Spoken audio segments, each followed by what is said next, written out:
कुछ इंसानों से रिश्ता अच्छा लगता है असं ज्यांच्याबद्दल ठामपणे आत्मीयतेनं म्हणता येतं अशा आदरणीय महोदयांचं स्वागत माननीय आमदार श्रीमंत रामराजे नाईक निंबाळकर ज्यांच्या अमृत हस्ते आबासाहेब वीर सामाजिक पुरस्कार प्रदान केला जातोय त्या सन्माननीयांचं स्वागत करतील किसनवीर सातारा सहकारी साखर कारखान्याचे मार्गदर्शक संचालक राज्यसभा सदस्य खासदार श्री नितीनजी पाटील। श्रीमंत रामराजे निंबाळकर यांचा सन्मान या ऐतिहासिक भूमीत होतोय। तत्पूर्वी ज्यांचा सन्मान झाला ते ग्रामीण भारताची ना आधुनिक भारताला जोडतात।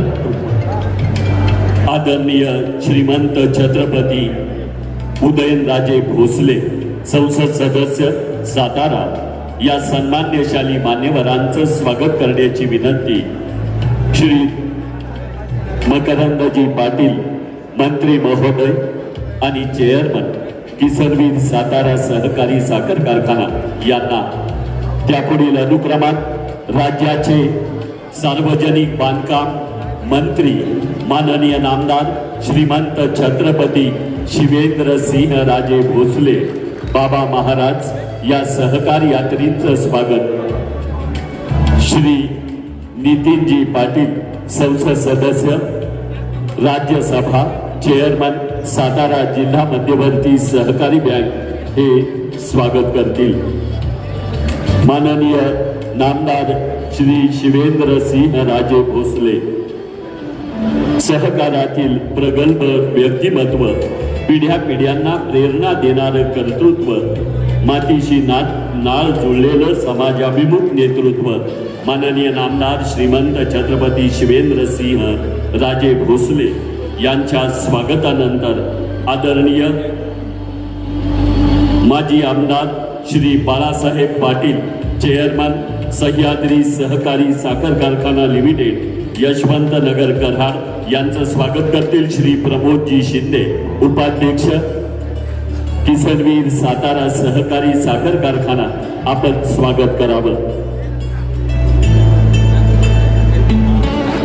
सहकारी साखर कारखानदारीला आधारभूत असलेले कर्तबगार मार्गदर्शक राज्याचे माजी मंत्री सहकार व पणन माननीय बाळासाहेब पाटील मंचावरील सर्व सन्माननीयांचं आम्ही सप्रेम आदरपूर्वक स्वागत करतो। हा पुरस्कार या वर्षी आपण गडकरी साहेबांना त्या ठिकाणी देण्याचा निर्णय संचालक मंडळाने घेतला आणि नितीन काकांनी साहेबांची भेट घेऊन त्या ठिकाणी साहेबांना विनंती केली आणि साहेबांनी येण्याचं मान्य केलं। आपल्याला 9 तारीख दिलेली होती परंतु वातावरण खराब असल्यामुळे त्या दिवशी पुण्यावरून त्यांना येता आलं नाही, त्यामुळे तो कार्यक्रम आपण आज या ठिकाणी घेतोय। आज मला सांगायला निश्चितपणानं आनंद वाटतो की एवढं उत्तुंग व्यक्तिमत्व ज्या किसनवीर आबांनी या जामच्या माळावर हा कारखाना उभा केला। कारखाना उभा करत असताना शेतकऱ्यांच्या मुलांच्या हाताला काम मिळालं पाहिजे, शेतकऱ्यांच्या मुलांना रोजगार मिळाला पाहिजे आणि या 5 तालुक्यातील शेतकऱ्यांनी उत्पादित केलेल्या ऊसाला चांगला भाव मिळाला पाहिजे, चांगला दाम मिळाला पाहिजे अशा उदात्तेतून कारखाना चालू केला। परंतु काही कालावधीनंतर मागच्या 5-7 वर्षापूर्वी कारखाना अडचणीत आला, परंतु ज्या आबांनी कारखान्याची मुहूर्तमेढ रोवली परंतु आजच्या आबांनी हा कारखाना या ठिकाणी वाचवण्याचा प्रयत्न केला। निश्चितपणाने आर्थिक अडचणीतून कारखाना आपण बाहेर काढण्यात यशस्वी ठरलो। आज आपल्या सगळ्यांच्या उपस्थितीमध्ये कैलासवासी आबासाहेब वीरांच्या 120व्या जयंतीचं औचित्य साधून त्यांच्या नावानं दिला जाणारा सामाजिक कृतज्ञता पुरस्कार या देशाचे लोकप्रिय बांधकाम मंत्री आदरणीय नितीनजी गडकरी साहेबांना आपल्या सगळ्यांच्या उपस्थितीमध्ये हा पुरस्कार सोहळा या ठिकाणी प्रदान करण्यात येणार। खरं तर गडकरी साहेब या कारखान्याचा इतिहास साधारण 70 साली 1970ला या कारखान्याची स्थापना झाली आणि कैलासवासी किसनवीर आबांनी त्यांच्या नेतृत्वाखाली या कारखान्याची मुहूर्त वेळ रोवली, हा कारखाना उभा केला.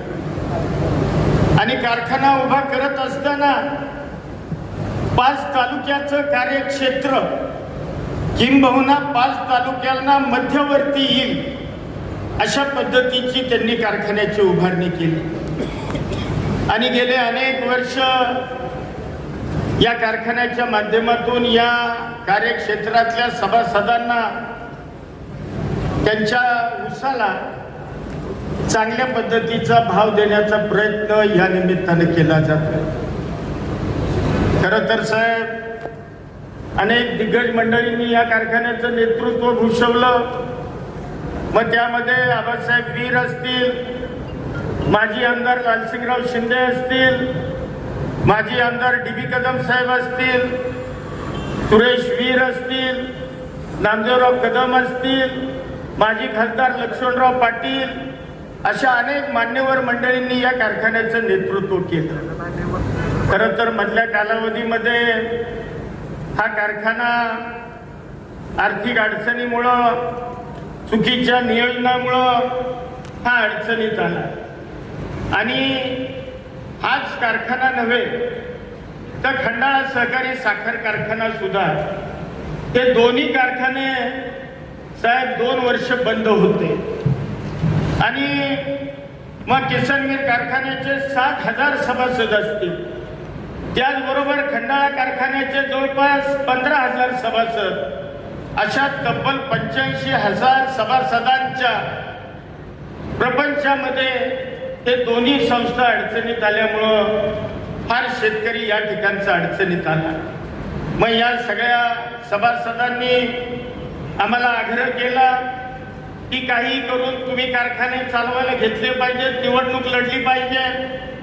आणि साहेब, आपल्याला सांगितलं तर खोटं वाटेल, एकूण मतामधनं 75% मतदान दोन्ही कारखान्यांना हे आमच्या पॅनलला लोकांनी, सभासदांनी मतं देऊन प्रचंड मतानं हे दोन्ही कारखाने मोठ्या विश्वासानं आमच्या ताब्यात.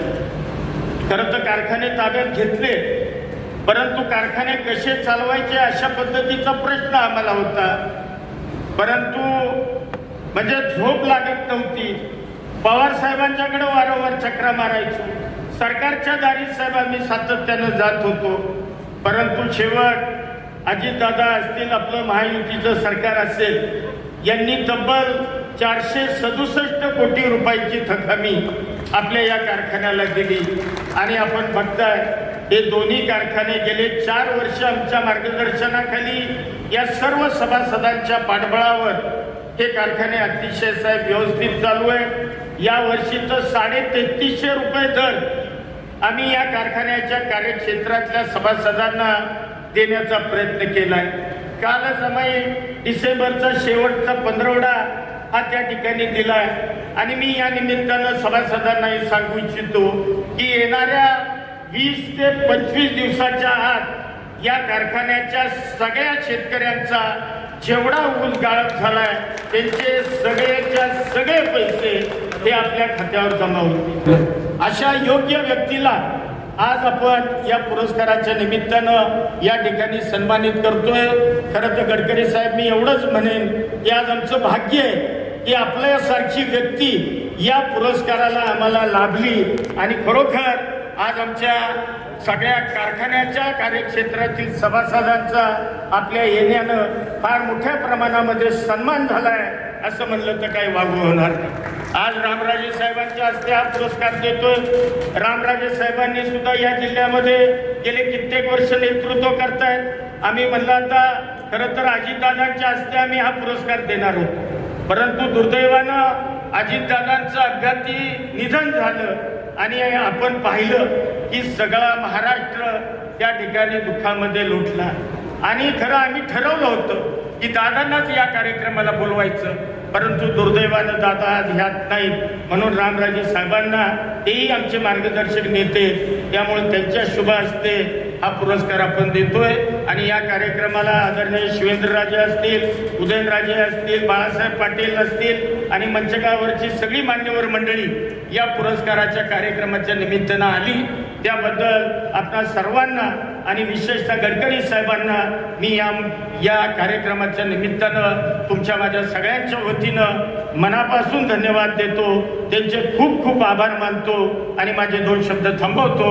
जय हिंद, जय महाराष्ट्र. गडकरी यांचा गौरव, साखर उद्योगाचं स्थैर्य, शेतकऱ्यांचं सशक्तीकरण आणि स्वच्छ ऊर्जेकडे वाटचाल करणाऱ्या या तिन्ही गोष्टी ध्यानात ठेवून एका धाग्यात गुंफणाऱ्या व्यक्तिमत्वाला माननीय आमदार श्रीमंत रामराजे नाईक निंबाळकर, खासदार श्रीमंत छत्रपती उदयनराजे भोसले, नामदार श्रीमंत छत्रपती शिवेंद्रसिंहराजे भोसले, नामदार मकरंदजी पाटील, माजी आमदार बाळासाहेब पाटील आणि मान्यवर प्रदान करतील पुरस्कार. दूरदृष्टी असलेलं नेतृत्व जेव्हा विकासाचं स्वप्न पाहतं तेव्हा रस्तेच नाही तर देशाची प्रगती घडते.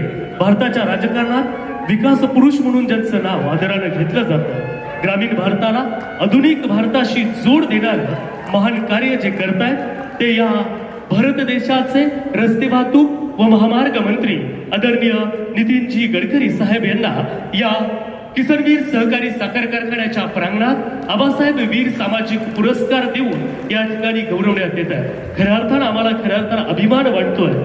एवढ्या उत्कृष्ट अशा व्यक्तीला हा सर्वात मोठा किसनवीर सहकारी साखर कारखान्याच्या प्रांगणात हा पुरस्कार देण्यात येतोय. रस्ते, उद्योग, पर्यावरण आणि शेती याचा समतोल साधत जगाच्या बाजारात जे डिमांड अँड सप्लायचा सिद्धांत आहे, कॉर्नचा भाव अमेरिका ठरवतो, साखरेचा भाव ब्राझील ठरवतो, सोयाबीनचा भाव अर्जेंटिना ठरवतो आणि तेलाचा भाव मलेशिया आणि इंडोनेशिया. त्यामुळे तुम्ही येणाऱ्या काळामध्ये डायव्हर्सिफिकेशन ऑफ कारखाना, agriculture, sugar factory towards energy, power, bitumen, isobutanol, aviation fuel याचा विचार करा. मी एकच प्रश्न तुम्हाला विचारतो, जर इथेनॉल नसतं आलं तर तुमची काय स्थिती राहिली असते? तुम्ही शेतकऱ्यांचे पैसे देऊ शकले असते का? आज चेहऱ्यावर तुमचं हास्य आहे याचं कारण इथेनॉलचा सेल आहे. नाहीतर वर्षभर तुमच्या गोदामात तुम्ही गोदाममध्ये साखर भरून वर्षभर व्याज देता आणि साखर विकताही येत नाही. मी हे सगळं दुःख भोगलं आणि तुमच्यापेक्षा वाईट स्थितीमध्ये. तुम्ही काहीतरी चांगले आहात, फार कठीण स्थिती आहे आणि त्यामुळे या इंडस्ट्रीच्या भविष्यामध्ये technology point of view Naveen changes आताच केलं तर आपण यातून बाहेर निघणार. मी तुम्हाला मदत करणार आहे की साखर कारखान्याला मी हिरो, होंडा, बजाज सगळ्यांना सांगितलं की इथेनॉलच्या मोटरसायकल, स्कूटरच्या याचा कारखाना द्या. तुमचे कर्मचारी त्याच्यावर विकलात इथेनॉल वापरतो. सगळ्या कंपन्यांना सांगितलं इथेनॉलच्या फ्लेक्स इंजिनच्या गाड्याची एजन्सी तुम्हाला देऊन टाकली. इथं पेट्रोलच्या वेळी इथेनॉल वापरते. येणाऱ्या काळात ट्रक असतील, बसेस असतील, सगळ्या. आता मी त्या सोनाई मी डेअरीमध्ये गेलो होतो. सगळं चांगलं आहे. तुमचे हे डिझेलचे ट्रक बंद करा, हे इलेक्ट्रिकचे ट्रक आणा, LNGचे ट्रक आणा, CNGचे ट्रक आणा, आयसोबिटनॉलचे ट्रक आणा. तुम्हाला इथेच मिळणार आहे. आपण 22 लाख कोटी रुपये देशाच्या बाहेर घालवतो. हा पैसा वाचवणं ही सगळ्यात मोठी देशभक्ती. आज आपल्या देशाच्या GDP ग्रोथमध्ये साधारणतः आपल्या 52 ते 56% ग्रोथ GDP मध्ये ही आपल्या सर्व्हिस सेक्टरमधून येते. 22 ते 24% ग्रोथ जी आहे ती मॅन्युफॅक्चरिंग सेक्टरमधून येते आणि ॲग्रिकल्चरची 14 ते 16%. आणि आपल्या कृषी क्षेत्रावर जे अवलंबून आहेत ती लोकसंख्या आहे 55 ते 60%. जर आपल्याला स्मार्ट विलेज बनवायचं असेल, गाव गरीब मजदूर शेतकऱ्याचं कल्याण करायचं असेल, हे चक्र गावाकडे नेण्याची गरज. सातारा जिल्ह्यातला तरुण मुलगा, तर मी माझा गैरसमज नका करून, मुंबईमध्ये हमालीचं काम रेल्वे स्टेशनवर जेवढे करायचे तेवढे इकडे यायचे, मजबुरीतून यायचे.